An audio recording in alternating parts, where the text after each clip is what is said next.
प्रश्न की रूप श्लोक था। कार्य कारण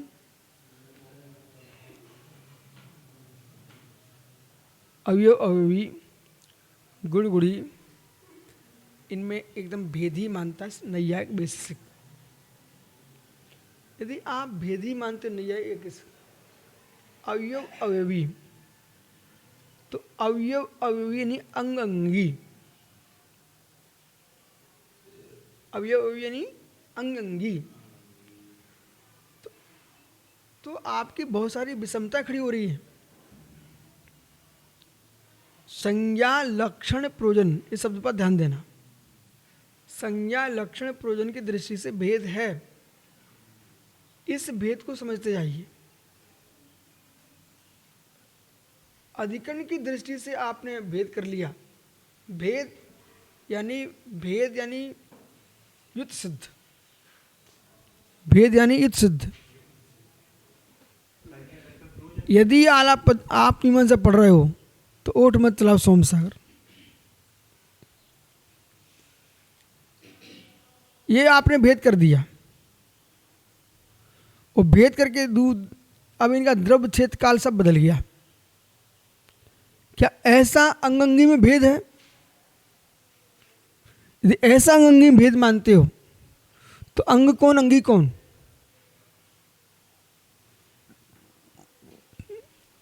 नाक एक अंग है, शरीर अंगी है। कान एक अंग है, शरीर अंगी है। नाक एक अंग है, शरीर अंगी है। इनमें आप एकदम अत्यंत भेद मानते हो, तो फिर अवयव अवयवी कैसे बनेगा, अंगंगी कैसे बनेगा? समझ में आ रहा है आपको? अत्यंत भिन्नत्व में एकस्नेक वृत्तिर्ना भागा भाग बहुनिवा,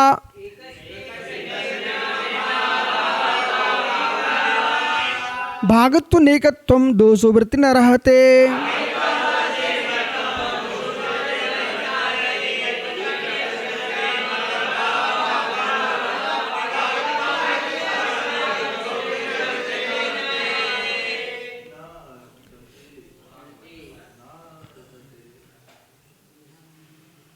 वृत्तिर न रहते। हे अरहंत देव, जो आपके मत से बाहर हैं, अनर्थ लोग हैं, उनके यहाँ ये संभव नहीं है। क्या? एकस्य अनेक वृत्तिर्ना, इधर देखो मेरी तरफ, एकस्य अनेक वृत्तिर्ना, एक में अनेक वृत्तियां नहीं हो सकती। एक में अनेक वृत्तियां नहीं हो सकती भेद रूप से। एक पेन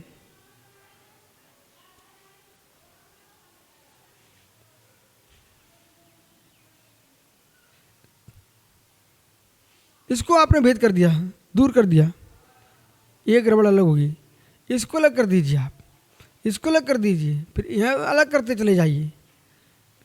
एक में अनेक वृत्तियां अलग अलग हो जाएंगी तो एक बचेगा क्या? बोलो।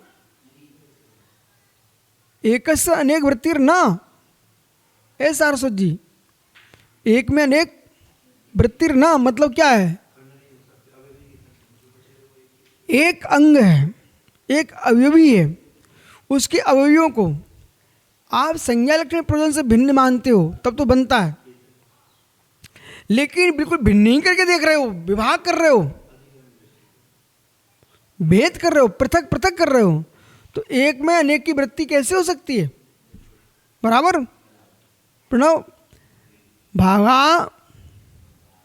भागा अभावा बहुनिवा, क्या मतलब? भाग भाग अभावा, तो भाग का भाव होता है बहुनिवा। जब भाग का भाव हो जाएगा या बहुत, तो बहुत भाग हो जाएंगे तो एक बचेगा क्या? नहीं बचेगा। भागत्व असनेकत्वम, और भागत्व में फिर एकत्व कैसा?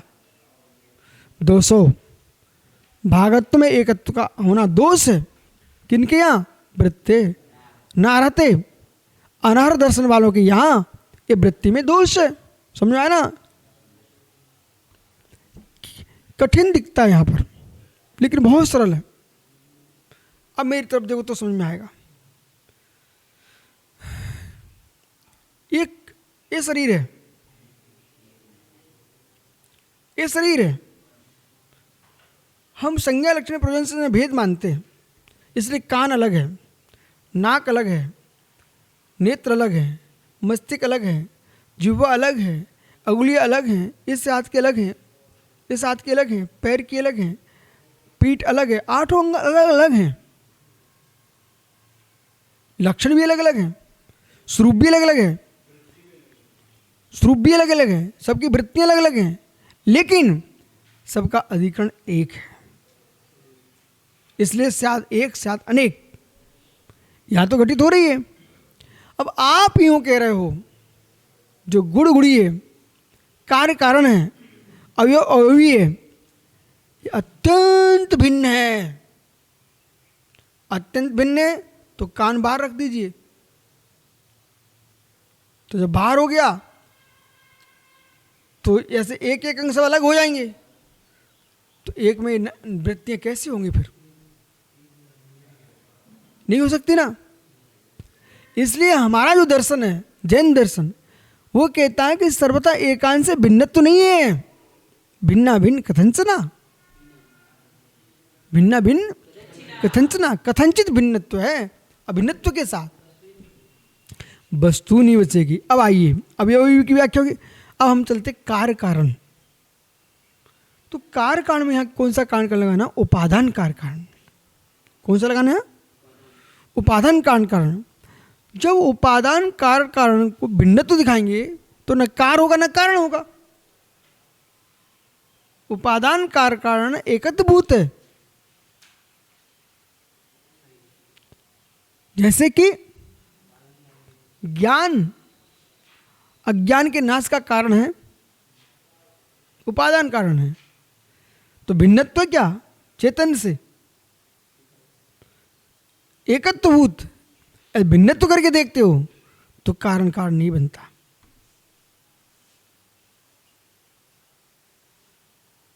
हल में जोतने की क्षमता है, तो जोतने की क्षमता कारण है, हल कार्य करता है। भले वो पृथ्वी पे खेत को जोतता हो, लेकिन अभिन्न रूप में देखो, उसके अंदर कारण कार्य अपना अभिन्न में एक नहीं, पर भूत कार्य करने पर भी कारण कार्य है। समझो, कुछ आप भी अपना दिमाग लगाओ ना।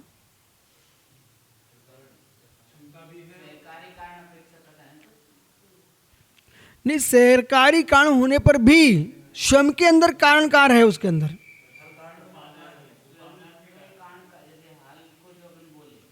अभी तुम बुड्ढों जैसी बातें नहीं, आवाज नहीं निकालो। आप तभी मेरी तरफ देखो, बिल्कुल बच्चा युवा हो के बोलो। मैं क्या बोल रहा हूं पकड़ो, मैं क्या बोलूं उसे पकड़ो। हमने आपको प्रवचन सार में 47 नियमों की जब व्याख्या के काल में अस्ति नास्ति धर्म एक वस्तु के अंदर ही देखा, पर वस्तु कारण नहीं देखा। इसी प्रकार के हल के अंदर कार्य कारण भाव है, वो खेत के कारण नहीं है, हल के अंदर है। फिर तो मैं बीच में बोले,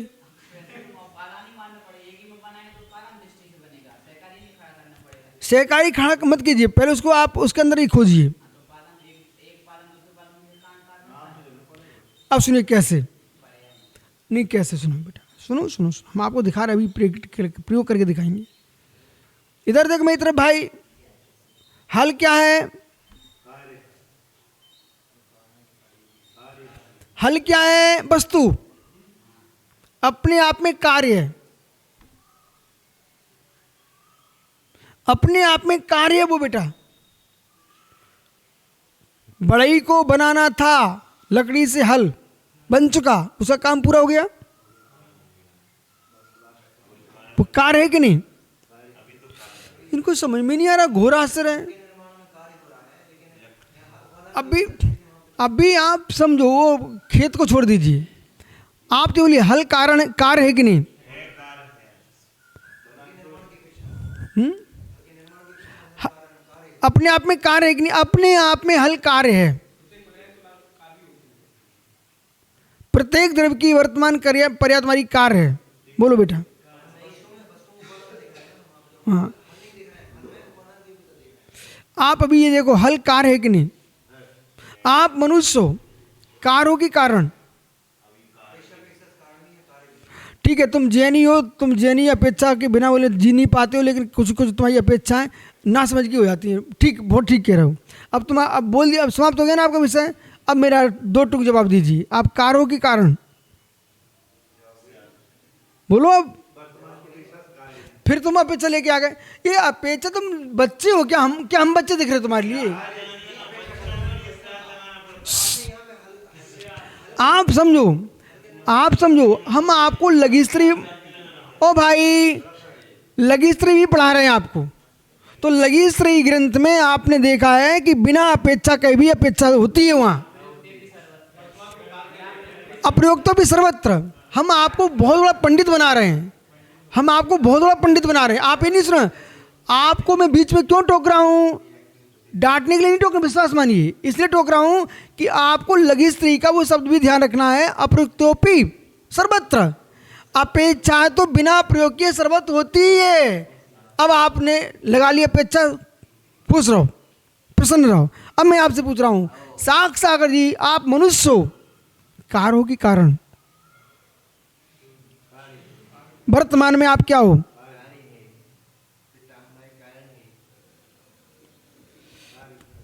बोलो बोलो, घबराओ मत।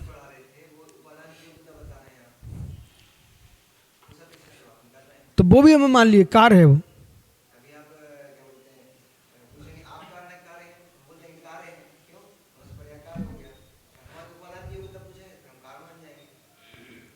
तो अभी मैं बाद में पूछूंगा ना, पहले तो आप बताइए अभी क्या हो? अभी कार हो, चलो सुनिए। और सुनो, आप कार हो ना। अब देखो, एक कार में अनेक कारण होते हैं, लेकिन अब प्रचंड को प्रबल बहुलम को देखना चाहिए, अभी प्रकरण को देखना पड़ता है। बहुलम से और संदर्भ, दो बातें ध्यान रखनी है मस्तिष्क में, बहुलकम और प्रकरण, समझ रहे ना? अब जिसको प्रकरण का बोध नहीं है वो आदमी मात्र समय बर्बाद कर देता है। अब मैं हल के पास चलता हूँ आपके पास। हल अपने आप में कार्य है कि कारण है? हल अपने आप में कार्य है। हल में कारण है, हल ही कारण है, जो कार्य है वही कारण है। इन जैसे आदमी को देर लगती तो हमको बड़ा सोच होता है। हल ही कार्य है, हर ही कार्य है। सुप्रसाद, तुम भी चलो ना हमारे साथ, दिमाग खराब अपना खोलो। हल ही कार्य है, हल ही कारण है।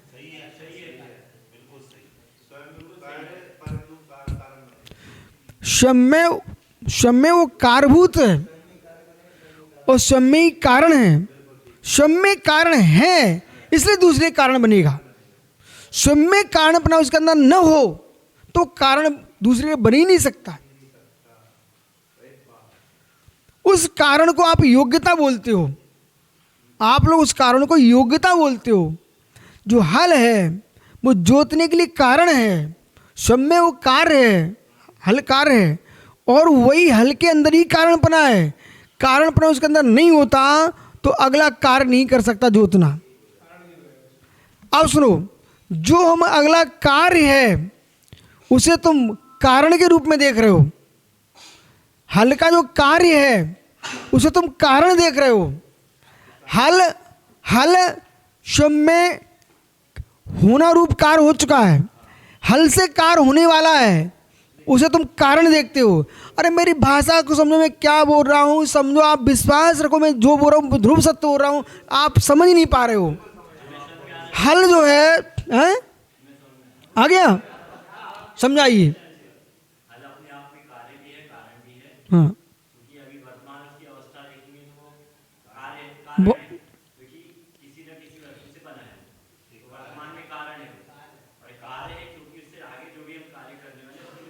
तुमने हमारा पूरा का पूरा विषय उल्टा कर दिया।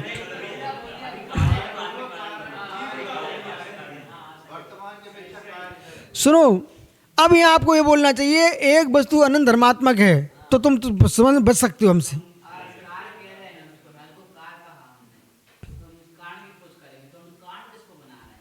फिर जब हल अपने आप में कार्य कारण भाव है, कारण परमाणु कार्य परमाणु कारण परमाणु को पास जाइए आप। अब सुनिए ध्यान से, हल अपने आप में कार्य भी है कारण भी है। पहले उसको गुप्त रहने दिए, अनंत पद जा विश्व रूपा पद जाइए आप।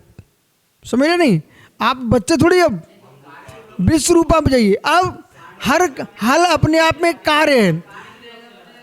अरे भाई हल अपने आप में कार्य है, हल अपने आप में कार्य है। बाल कार्य किसका हो गया? हल आकार को परिणत है, हल अपने आप में आकार को प्राप्त हो चुका है, लकड़ी से हल बन चुका है, हल अपने आप में कार्य हो चुका है। तब उसके लिए दूसरा कारण था। अब इसके बाद तो तुम बच्चे थोड़ी हो। इसके बाद अब हल के अंदर कारण पना है, पना कारण पना हल के अंदर मौजूद है, त्रैकालिक मौजूद है। अब हल कारण पना बनेगा, बलभद्र के हाथ में जाएगा तो अस्त्र बन जाएगा। अरे कैसा बने बोले, बलभद्र के हाथ में जाएगा तो हल का अस्त्र का काम करेगा, और किसान के हाथ में जाएगा तो खेती का काम करेगा। सुनो ना अभी, लेकिन पर की बात आप पर का रूप में कर रहे हो। अभी ठहरो ना, अपने आप में कार्य अपने आप में कारण है, उसकी योग्यता। फिर एक ही समय में त्रैकालिक। अब तुमको नहीं दिख रही, वो तुम्हारे ज्ञान का विक्षेपण कम है।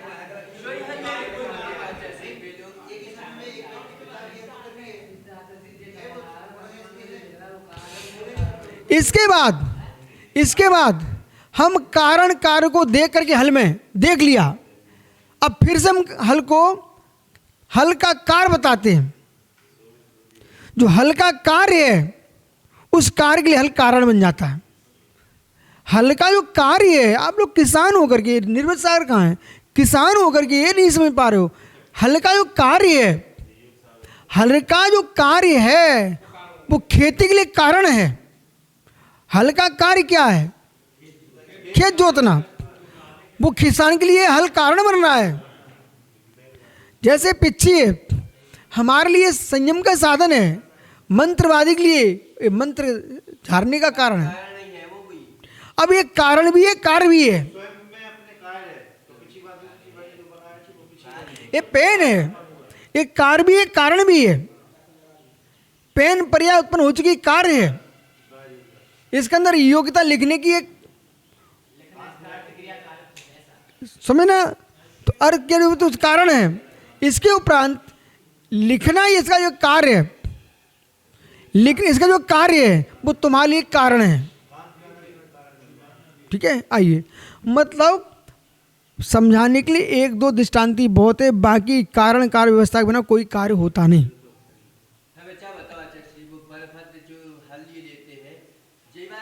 यही वाला हल होता है,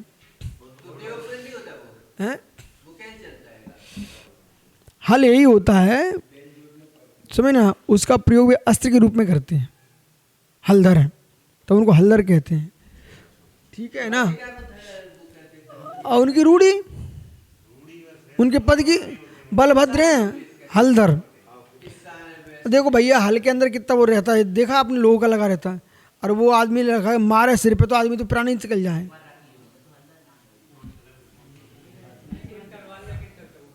चलो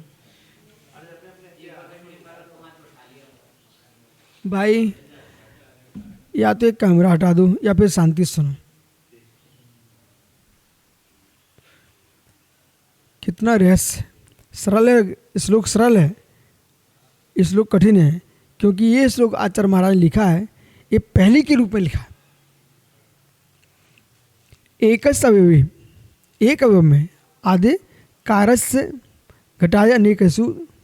अब कार्य रूप में घट आदि अनेकेषु, घटादि अनेकेषु, अनेक घटादि में, स्वारंभ का अवयवेषु, स्वारंभ अवयवेषु वृत्तिवर्तना न स्यात्, वृत्ति का वर्तन नहीं हो सके। एक अवयवी आदि कार के अपने कारण अनेक अवयवों में वृत्ति नहीं होगी। कैसे? इनकी भाषा जो है ना वो आपको समझ में नहीं आ रही, जो हमने बोला ना वो आपको समझ में आ गया। कैसे? कुतो भागाभावात्, भाग का अभाव होने से, भाग का अभाव होने से, निरवयत्वात्, अवयव से खंड नहीं होते, निरवयत्वात्, अवयवी का अवयव नहीं होता, खंड खंड, अवयवी का अवयव नहीं होता, वो अवयवी के अवयव हो जाएंगे, खंड खंड हो जाएंगे, तो अवयवी बचेगा कैसे? बराबर। अवयविनो अर्थावर्तन्ते, तो अवयवी पदार्थ में होते हैं, अवयवी किस में होते हैं? बहुत बढ़िया, बहुत बढ़िया, यही तो मैं आपके मुंह से सुनना चाहता था। लेकिन अवयवी के जो अवयव होते हैं फिर तुम टुकड़े टुकड़े टुकड़े टुकड़े टुकड़े करके फेंक दोगे तो भाई अवयवी कहाँ होगा?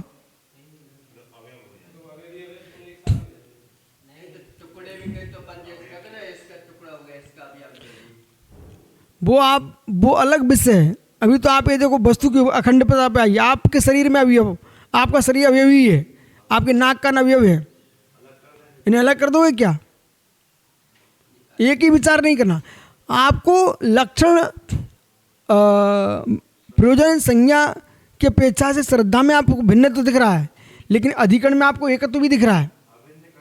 मति ज्ञान, श्रुति ज्ञान, अवधि ज्ञान, मनाप्रय, केवल ज्ञान, इतने सारे ज्ञान होते हैं और एक वो अलग कर दोगे तो कार्य नहीं हो पाएगा। अरे इधर देखो, हल को ही देख लीजिए, हल की मुठिया अलग होती है, डंडी अलग होती है, वो सब हल का एक एक पुर्जा अलग अलग होता है, सब कर तो कार्य नहीं हो सकता। ध्वजा देख लो, झंडा देख लो, अब ये बहुत होंगे, ठीक है ना। बहुतम स्वाद अनिष्टम चेतत, तो जब बहुत होंगे तो दोष होगा। क्यों? यथा से भागा परिकल्पनते, जिसमें भाग मानते हो तो फिर अर्थ एवं सती, तो भाग होने पर नेकत्वम से भागत्वम, तो ऐसा मानने वालों के एकांत में एकत्व नहीं होगा भाग होने से। जब भाग हो तो एकत्व कैसा?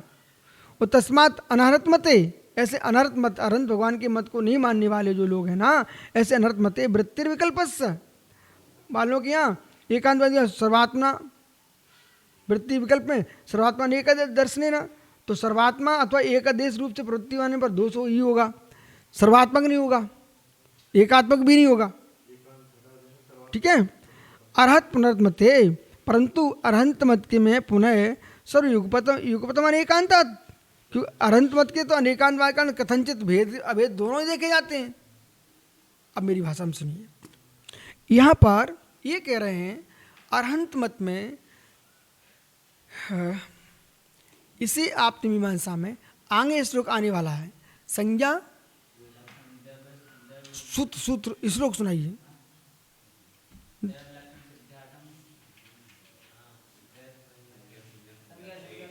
संज्ञा संज्ञा भेदस्य,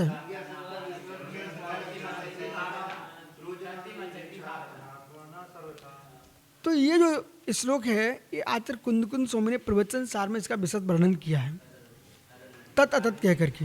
अब प्रश्न है ना, गुरु तुमको क्यों बिठालना पड़ता है? ए भाई, इसलिए बिठाना पड़ता है कि हम एक दृष्टि से देख रहे हैं, उनके मस्तिष्क में प्रवचन सार भी रखा हुआ है, समय सार भी रखा हुआ है, सठखंडागम भी रखा है, ये आप मीमांसा भी रखी हुई है, तो फिर स्वरूप संबोधन भी रखा है, भिन्ना भिन्न कथन चना, तो आपको ये सारा विषय मस्तिष्क में रखना है।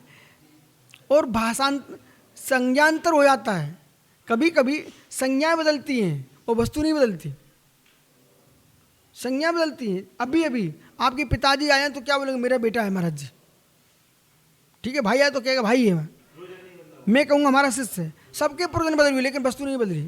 संज्ञा प्रयोजन के बस संज्ञा बदल गई, प्रयोजन के बस संज्ञा बदल गई, संबंध के कारण संज्ञा बदल गई, लेकिन व्यक्ति नहीं बदला।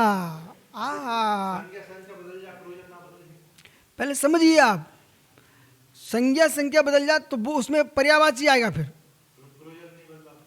यदि आप प्रयोजन नहीं बदलना चाहते हो तो पर्यायवाची जोड़ना पड़ेगा। ध्यान रखिए आप, पर्यायवाची एक ही संज्ञा चलेगी फिर। और जहां तुम प्रयोजन के, यहाँ प्रयोजन बदला है, जैसे हमने कहा साक्षात का भैया आया, बोले मेरा भाई है, तो वहाँ संज्ञा नहीं बदली, प्रयोजन बदला है, संबंध बदला है, इसलिए वो संज्ञा बदली है। संज्ञा क्यों बदली? क्योंकि हमारा प्रयोजन अंदर है, अलग है। ये आपको संबंध के अनुसार संज्ञा बदलती है, प्रयोजन के अनुसार संज्ञा बदलती है।